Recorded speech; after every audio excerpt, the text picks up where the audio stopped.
મિત્રો, હાલમાં જો અમારા સમાજનો સેક્રેટરી બન્યો છું. શું છે, અમારા સમાજના જૂના વડીલો ગુજરી ગયા એટલે અમારી જ્ઞાતિના આગેવાનોએ આવીને મને કહ્યું, ગિરીશ કુમાર, હવે તમારો વારો છે. ગુજરી જવાનો નહીં, સેક્રેટરી બનવાનો. અને મેં ના છૂટકે હા પાડી. આ કાળી ચૌદસે જ મેં સેક્રેટરી પદ સંભાળી લીધું. દિવાળીથી દિવાળી સુધી મારે સેક્રેટરી તરીકે સેવાઓ આપવાની. હવે તમે નહીં માનો, દિવાળીના દિવસે જ વહેલી સવારે મારા ઘરે પોલીસ ત્રાટકી. મને કે તમારી ધરપકડ કરવાની છે. મેં કહું, ભાઈ કેમ? તો મને કે તમે સોરઠિયા જ્ઞાતિના સેક્રેટરીને ગાળ આપી એમની લાગણીઓ દુભાવી છે. મેં કહ્યું, સાહેબ મારી વાત સાંભળો, એ ભૂતપૂર્વ સેક્રેટરી હશે, એ તો ગુજરી ગયા છે. હું હજી હમણાં ગઈકાલે જ સેક્રેટરી નિમાયો છું. 150 રૂપિયાના જલેબીને ફાફડા એમને ખવડાવ્યા અને પોલીસોને રવાના કર્યા. બેસતા વર્ષે જ્ઞાતિના કેટલાય લોકો મારી પાસે બોણી લેવા આવ્યા. જૂના પ્રમુખોને ગાળો આપી અને મારા ભરપેટ વખાણ કર્યા. એટલે એમને પણ મારે ન છૂટકે બોણી આપવી પડી. 20 જણાને 51 રૂપિયાના લેખે પૈસા ચૂકવ્યા. મને થયું, ચોક્કસ આવા ત્રાસને લીધે જ અગાઉના સેક્રેટરી ગુજરી ગયા હશે.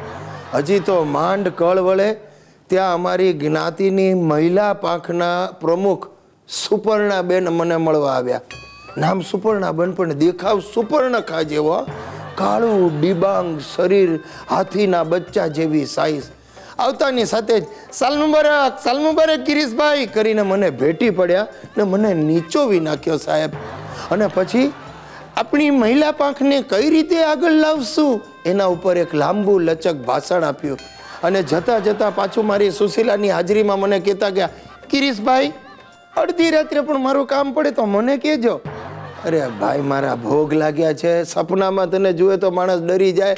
અડધી રાત્રે તારું કામ શું કામ પડે? ટૂંકમાં લાભ પાંચમ સુધીમાં તો સેક્રેટરી બનવાના અનેક લાભાલાભ મને જાણવા મળ્યા છે. આજે સવારે વળી જ્ઞાતિનું સર્ક્યુલર આવ્યું. આપણી જ્ઞાતિ ઉપર 2.5 લાખનું દેવું છે. એ આપણી જ્ઞાતિના નવા સેક્રેટરી ગિરીશ કુમાર મનોરંજક કાર્યક્રમ કરી ફાળો ઊભો કરી અને પૂરું કરશે. મને લાગે છે હું કાલે જ મારું રાજીનામું મોકલાવી દઈશ. મિત્રો, આજે મારી બાનું શ્રાદ્ધ છે. મારી બૈરી સુશીલા પિયર ગઈ છે ને મારા બાપુજીનો સવારથી પત્તો નથી. ગિરીશિયા, અરે ગરમા ગરમ કવિતા લખી નાખી છે. સાંભળ, તમારા રસોડાનો હું પાટલો છું, તમે છો અથાણું, હું બાટલો. તમને પગે પડું છું, આ થર્ડ ક્લાસ કવિતાઓ સંભળાવવાનું બંધ કરો. બહેનોને બહુ ગમે છે. અરે ગામની બહેનોને હવે જંપવા દો. આજે બાનું શ્રાદ્ધ છે, એ યાદ રાખો. તમારે વાસ નાખવા જવાનું છે. હું નહીં આવું. તારી માની ચાંચો મારવાની આદત હજી સુધી ગઈ નથી. અરે તો હેલ્મેટ પહેરીને જાવ, પણ આજે ખીર ખવડાવવી જ પડશે. હું નહીં આવું. ગઈ સાલ હું ખીર નાખીને થાકી ગયો, પણ તારી માઈ બાજુ ફરકી જ નહીં. તો ક્યાંથી ફરકે? બચાડી મર્યા પછી તમારા ત્રાગાથી ગભરાય છે.